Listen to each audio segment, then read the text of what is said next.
Have you ever found yourself in a conversation where your words get twisted or the narrative isn't going the way you want? What if you could control the story with the power of psychology? Today, we're diving into a powerful concept, framing. This simple technique can change how others perceive your message and help you control any conversation. What is framing? So, what exactly is framing?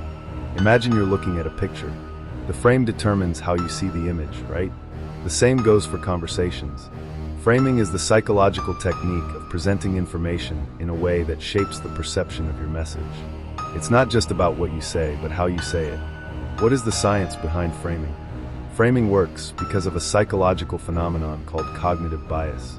Our brains are wired to interpret information based on context. The way information is presented can influence our opinions and decisions, often without us even realizing it. Why does framing matters in conversations? In any conversation, framing determines how your message is received. It's not just about getting your point across. It's about guiding the listener to see things your way. Let's say you're pitching a new idea at work. If you frame it as an exciting opportunity for growth, it'll likely be received positively. But if you say, it's going to be a difficult project, the mood changes instantly. The frame has shifted. Or in a negotiation, if you frame the offer as a limited time deal, it creates urgency. But if you say, let's see if we can find a solution together, it opens the conversation to collaboration and flexibility. How can you frame effectively? Now that we understand framing, how can we use it effectively? Here are 4 powerful techniques to help you control the narrative in any conversation. Tip 1. Use positive framing. Instead of saying, this will be difficult, try saying, this is a challenge we can overcome together. Positive framing shifts the focus from struggle to growth. Tip 2. Focus on benefits, not risks. If you're trying to sell an idea or a product, emphasize the benefits rather than the risks. This product will help you save time and increase productivity. Sounds more appealing than, this product has some drawbacks, but it might be worth it. Tip 3. Anchoring. Start big to get what you want. In negotiations, anchoring works wonders. By starting with a higher offer, you make your desired outcome look more reasonable. For example, in a salary negotiation, start by asking for a higher salary than you expect, and then settle for something slightly less. Tip 4. Ask leading questions. Instead of directly telling someone how to think, ask questions that guide them toward your frame. For example, how do you think this will affect the team?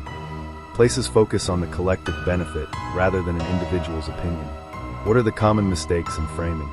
While framing is powerful, there are some common mistakes that can backfire if you're not careful.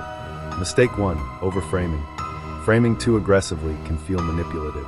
If you're too forceful, it can backfire and lead to resistance. Mistake 2. Ignoring the other person's frame. You can't always impose your frame. If the other person already has a strong perspective, you need to understand it first before trying to shift it. Incitement to push you in one direction. Recognize it by paying attention to the emotional tone of their words. How can you detect framing in others? Framing isn't just something you do, it's something others do to you too. Here's how to spot it in conversations. Tip 1. Watch for emotional framing. When someone is framing with emotions, they might use fear, guilt, or excitement to push you in one direction. Recognize it by paying attention to the emotional tone of their words. Tip 2. Look for language choices. Be mindful of the specific language people use. Are they framing something in terms of loss or gain? Words like opportunity versus risk will give you insight into how they're shaping the narrative. Tip 3. Pay attention to body language. Framing isn't just verbal, people also frame through their body language. Closed posture can signal defensiveness, while open posture can signal openness to influence.